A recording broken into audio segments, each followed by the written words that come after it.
जयपुर के सिटी अस्पताल में उस्मान का इलाज चलते 15 दिनों से भी ज्यादा हो गए थे, लेकिन उसकी तबीयत में सुधार नहीं हो रहा था। आईसीयू वार्ड के सामने परेशान सरफराज लगातार इधर से उधर चक्कर लगा रहे थे। बेचैनी में कभी डॉक्टरों से अपने बेटे की जिंदगी की भीख मांगते तो कभी फर्श पर बैठकर फूट फूट कर रोने लग जाते। उधर अस्पताल के एक कोने में खड़ी उस्मान की मां फरजाना भी बेटे की सलामती के लिए नर्सों की खुशामद कर रही थी। तभी आईसीयू वार्ड से डॉक्टर बाहर निकले तो सरफराज उनके पीछे पीछे दौड़े और उनके पैर पकड़कर गिड़गिड़ाते हुए कहने लगे, डॉक्टर साहब, मेरे उस्मान को बचा लो, कुछ भी करो, उसके इलाज में कमी नहीं होनी चाहिए। डॉक्टर ने उन्हें उठाकर तसल्ली देते हुए कहा, देखिए अंकल, हम आपके बेटे को बचाने की पूरी कोशिश कर रहे हैं। उसकी हालत अभी भी गंभीर बनी हुई है। ऑपरेशन और दवाओं को मिलाकर कुल 5 लाख रुपए का खर्चा आएगा। कैसे भी हो आप मेरे बेटे को बचा लो डॉक्टर साहब। मैं 1 से 2 दिनों में पैसों का इंतजाम करता हूँ, सरफराज ने हाथ जोड़कर कहा। काफी भागदौड़ के बाद भी जब सरफराज से सिर्फ 2 लाख रुपयों का ही इंतजाम हो सका तो निराश होकर उसने बेटी नजमा को मदद के लिए दिल्ली फोन मिलाया। उधर से फोन पर दामाद अनवर की आवाज आई। हेलो अब्बू, क्या हुआ, कैसे फोन किया? बेटा अनवर, उस्मान की हालत ज्यादा ही खराब है। उसके ऑपरेशन और इलाज के लिए 5 लाख रुपयों की जरूरत थी। हमसे 2 लाख रुपयों का ही इंतजाम हो सका। बेटा और सरफराज का गला भर आया। इसके पहले कि उनकी बात पूरी होती, उधर से अनवर ने कहा, अब्बू आप बिल्कुल फिक्र न करें, मैं तो आ नहीं पाऊंगा, लेकिन नजमा कल सुबह पैसे लेकर आपके पास पहुंच जाएगी। दूसरे दिन नजमा पैसे लेकर जयपुर पहुंच गई। आखिरकार सफल ऑपरेशन के बाद डॉक्टरों ने उस्मान को बचा लिया। धीरे धीरे 10 साल गुजर गए। इस बीच सरफराज ने गांव की कुछ जमीन बेचकर उस्मान को इंजीनियरिंग की पढ़ाई करवाई और मुंबई एयरपोर्ट पर उसकी नौकरी लग गई।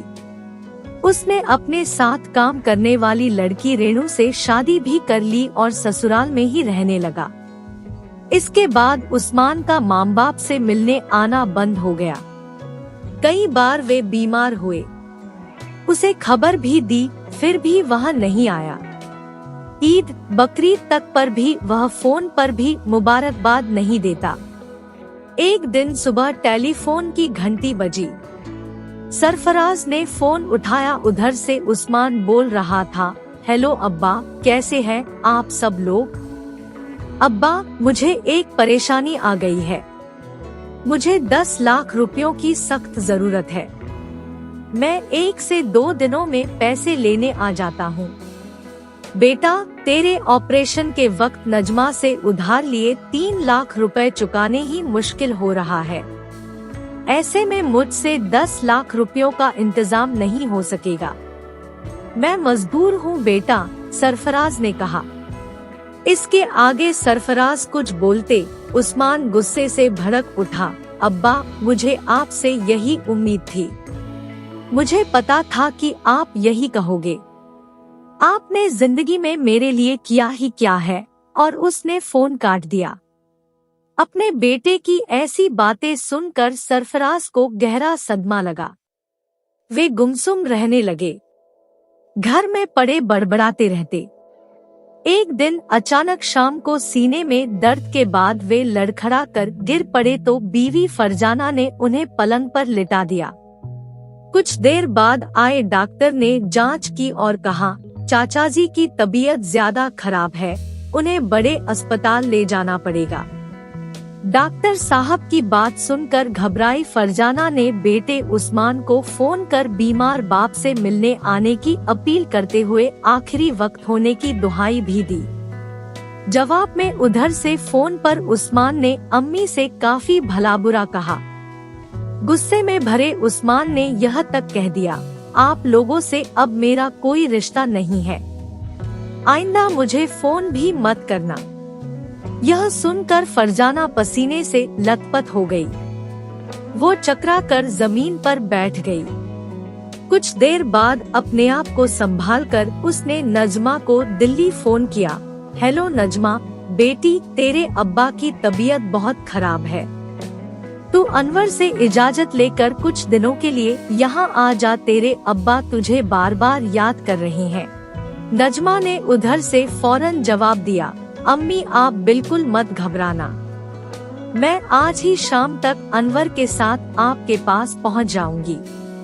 शाम होते होते नजमा और अनवर जब घर पर पहुँचे तो खानदान के लोग सरफराज के पलंग के आसपास बैठे थे। नजमा भागकर अब्बा से लिपट गई। दोनों बाप बेटी बड़ी देर तक रोते रहे। देखो अब्बा, मैं आ गई हूँ, आप अब मेरे साथ दिल्ली चलोगे, वहाँ हम आपको बढ़िया इलाज करवाएंगे, आप बहुत जल्दी ठीक हो जाओगे, नजमा ने रोते रोते कहा।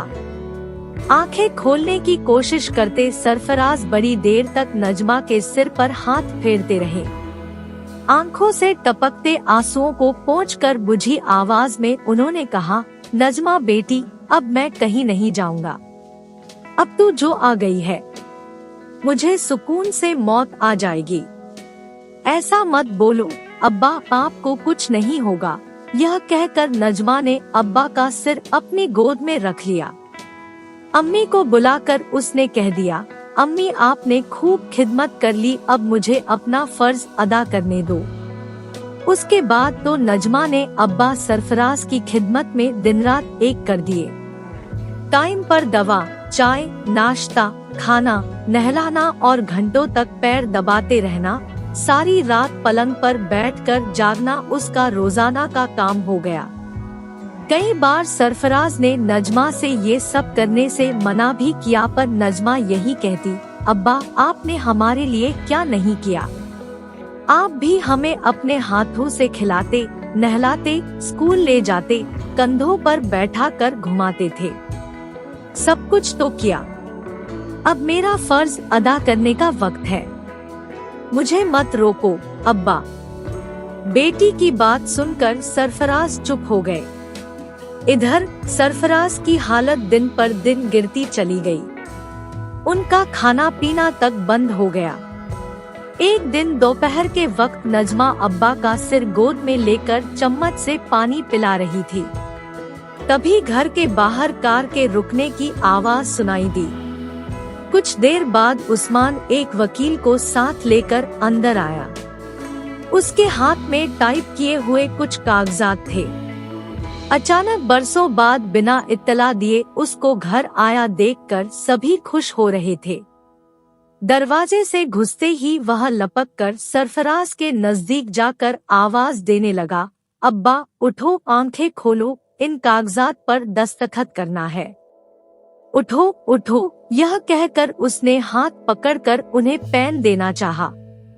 नजमा ने रोक कर पूछा, भाईजान ये कैसे कागजात हैं?